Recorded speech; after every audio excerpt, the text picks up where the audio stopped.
పువ్వుల మధ్యలో పెట్టేస్తాయి, లేదా పువ్వు లోపల పెట్టేస్తాయి. ఇలా పెడతాయి అన్నమాట ఇవి ఈ గుడ్లని. ఈ నల్ల తామర పురుగులో ఆడవాటిని మగవాటిని గుర్తించడం ఎలా? ఈ నల్ల తామర పురుగు ఆడదైతే అది ముదురు గోధుమ రంగులో ఉంటుంది, మగవి లేత పసుపు వర్ణంలో ఉంటాయన్నమాట. తర్వాత గుడ్డు కూడా లేత పసుపు రంగులో ఉంటుంది. గుడ్డు పిగిలిన తర్వాత అందులోంచి వచ్చినటువంటి లార్వా కూడా లేత పసుపు రంగులో ఉంటాయన్నమాట. సో ఈ లక్షణాలు కలిగి ఉంటుంది ఈ నల్ల తామర పురుగు. సో వీటిని ఈ ఉధృతి నుంచి తట్టుకోవాలంటే ప్రపంచవ్యాప్తంగా శాస్త్రవేత్తలు అందరూ చెప్తున్నది ఏంటంటే, వీటిని రసాయనిక పదార్థాలతో వీటి ఉధృతిని తగ్గించలేము. ఇది ప్రూవ్ చేయబడింది. కేవలము ఉపశమనం మాత్రమే లభిస్తుంది తప్పనించి పూర్తి స్థాయిలో వీటిని తగ్గించలేము అనేది ఒక నిర్ణయానికి వచ్చారు. దీనిని బయోలాజికల్గా అంటే సహజంగానే దీనిని కంట్రోల్ చేసుకోవాలి. అలా అయితేనే ఎక్కువగా కంట్రోల్ చేయగలుగుతాము. కానీ రసాయనిక పదార్థాలతో వీటిని కంట్రోల్ చేయలేము అని వాళ్ళు ఒక నిర్ణయానికి వచ్చారు ప్రపంచవ్యాప్తంగా. అదే జరిగింది కూడా. గత సంవత్సరం కూడా మన రైతు సోదరులు విపరీతమైన అంటే 3 రోజులకు ఒకసారి ఎంతెంతో ఖరీదు పెట్టి 1500, 2000 ఎకరానికి ఖర్చు పెట్టి స్ప్రే చేసినా సరే ఇవి నివారించబడలేదు.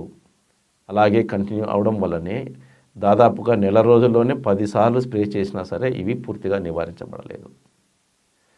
కాబట్టి రసాయనిక పదార్థాల మీద లేదా ఇన్సెక్టిసైడ్స్ మీద మనము ఆధారపడడం కంటే బయలాజికల్ రెమెడీ అంటే సహజ సిద్ధమైనటువంటి నివారణ చర్యలు చేపట్టమని ఎక్కువగా చెప్తున్నారన్నమాట.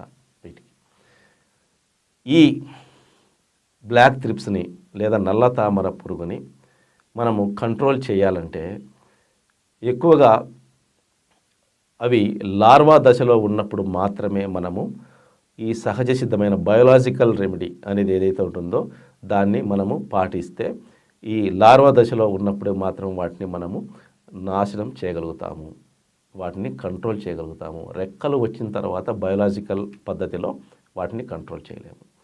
కానీ మనము ఒక 4-5 దఫాలు దీన్ని ఈ బయోలాజికల్ మెథడ్ని మనం కంటిన్యూగా చేయడం వల్ల దాని జీవిత చక్రం మీద మనం దెబ్బ కొట్టచ్చు.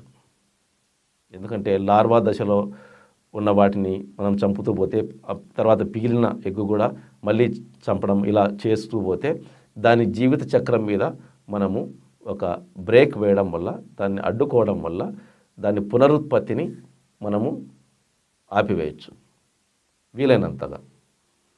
సో దీనికి మనము ఈ మధ్య కాలంలో చూసిన ఫలితాలను బట్టి మనము మైక్రోబియల్ మెథడ్లో అంటే మైక్రోబియల్ ప్రొడక్ట్స్ని వేటిని వాడితే కొంచెం ఉత్తమ ఫలితాలు ఉన్నాయి అన్నది మనకు గత సంవత్సరము అన్ని రకాల ప్రయోగాలు చేసిన తర్వాత తేలింది ఏంటంటే బవేరియా బాసియానా అనే ఒక శిలీంధ్రము, వర్టిసిలియం లకాని అనే ఇంకొక శిలీంధ్రము. ఇవి 2 శిలీంధ్రాలే అంటే ఫంగస్ అంటారు వీటిని.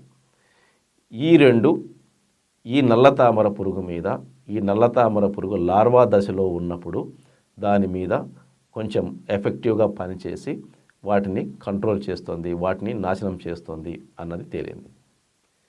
అందువల్ల మనము నల్ల తామర పురుగు మనకు 1-2 పూత దశలో ఉండగా